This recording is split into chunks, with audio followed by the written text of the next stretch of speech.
Okay, so this right here is the vivo X300 FE. It's Vivo's next compact phone and it's launching pretty soon in India. It's obviously the successor of the very successful X200 FE, but is it as good as that one or not? Are there any good upgrades this time or just some random downgrade? And most importantly, what's the big twist this time? Well, I'll tell you everything right after I unbox this box. Okay, so this is how the box looks. Pretty standard stuff. You get everything that you need. A 90-watt charger, a type A to C cable, SIM ejector pin and a color matching case. Now this is a China unit and that's why the name S50 Pro Mini, but when it launches in India, the name will be changed to X300 FE and the box color will be black, just like this. The first big change you'll notice is this completely revamped design. Yup, this doesn't look like a typical Vivo phone anymore. This has a completely different design language. The camera module is now horizontal instead of vertical and it kind of looks like Google Pixel and iPhone Air had a baby. Seriously, just look at this. The back also has this pattern that changes depending on how lights fall on it, but I'm not too sure on this. See, I like the subtle and classy design that Vivo phones usually have, but this one, it doesn't feel that way. It has a more wannabe personality which I personally don't like. One thing where horizontal camera module actually helps a lot is while holding it because your finger can just rest here and it's also quite stable when you type on it like this. Apart from that, the phone did put on some extra grams, but it's still as compact as before. The frame is metal just like the last time, there's IP68 rating just like the last time, and there's wireless charging support too, unlike last time. Yes, unlike X200 FE, this phone supports 40-watt wireless charging, which is a nice upgrade. And speaking of upgrades, let me tell you about another upgrade which a lot of people have been asking for and Vivo just did it. Yes, this time Vivo has gone with the Qualcomm processor instead of their all-time favorite MediaTek. The phone is powered by the latest Snapdragon 8 Gen 5, which is almost as good as 8 Elite, and you get up to 16 GB of LPDDR5X Ultra RAM and up to 512 GB of UFS 4.1 storage. And in benchmarks, Snapdragon 8 Gen 5 is a massive upgrade over Dimensity 9300 Plus. In Antutu,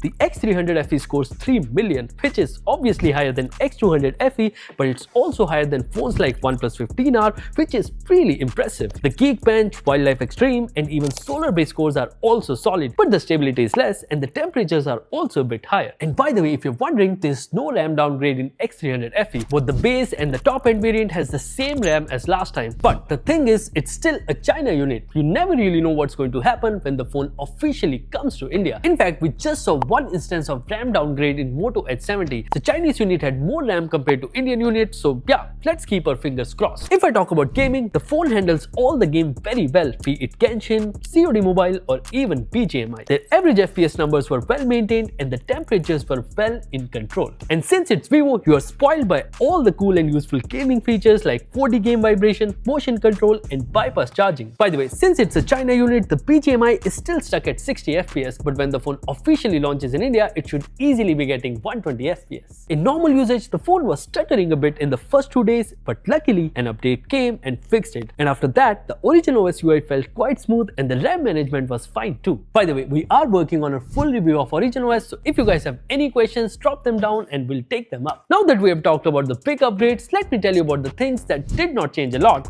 and in that, let's talk about the display first. It's still a flat 6.31 inches 1.5K LTPO panel with 120Hz refresh rate, and it also looks just as good as last year. The only change here is the ultrasonic fingerprint scanner instead of the optical one, which is faster, more reliable, and it's also placed higher. The screen is bright enough for outside as well as inside, and the HDR videos also look nice. You also get stereo speakers with 60/40 separation, and they're almost the same as last time with a bit more surround effect. Another thing that did not change at all from last year is the camera setup. Yup, it's exactly the same. You get a 50 megapixel IMX921 main camera, 50 megapixel 3x periscope, and an 8 megapixel ultra wide, which at least should have been upgraded. The selfie camera is also the same 50 megapixel sensor with dual front flash, which is still rare to see. Although the camera setup is same, Vivo has removed the circular aura light from the back. When it comes to video recording, all the cameras except the ultra wide goes up to 4K 60, and the videos come out stable. There's accurate colors, good amount of details, as you can see. Photos from the main camera are solid, both indoors, outdoors, the colors are kept natural, and even if you zoom in, the details are well preserved. The periscope camera also performs very well in most of the scenarios, and there's very minimal color difference compared to the main sensor. The ultra wide camera is decent at best, nothing extraordinary, but when you zoom in, you don't find much details. If I talk about the portraits, earlier Vivo used to take pride in their portraits because they were really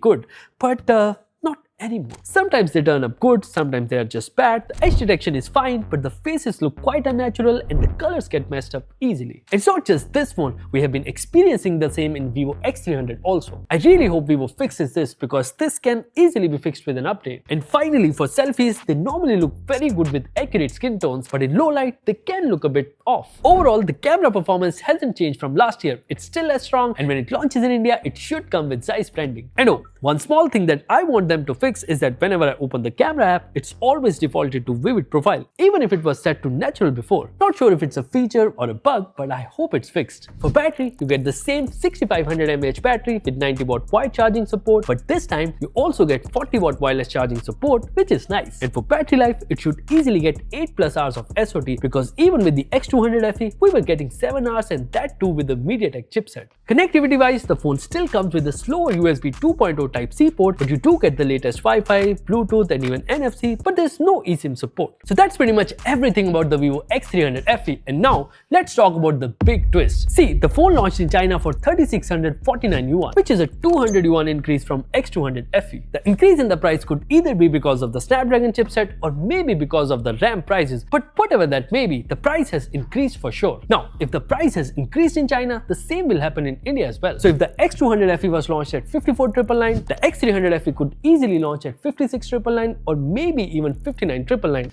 You never know. So yeah, the fate of this phone will be decided on how aggressively Vivo prices this phone in India. I really hope they keep it aggressive. So that's pretty much all for this video. I really hope you enjoyed watching it. If you did, please press that like button. It really means a lot. And by the way, which unreleased phone do you want us to cover next? Tell me in the comments and we will actually do it for you. Thank you for watching, and I'll see you in the next one.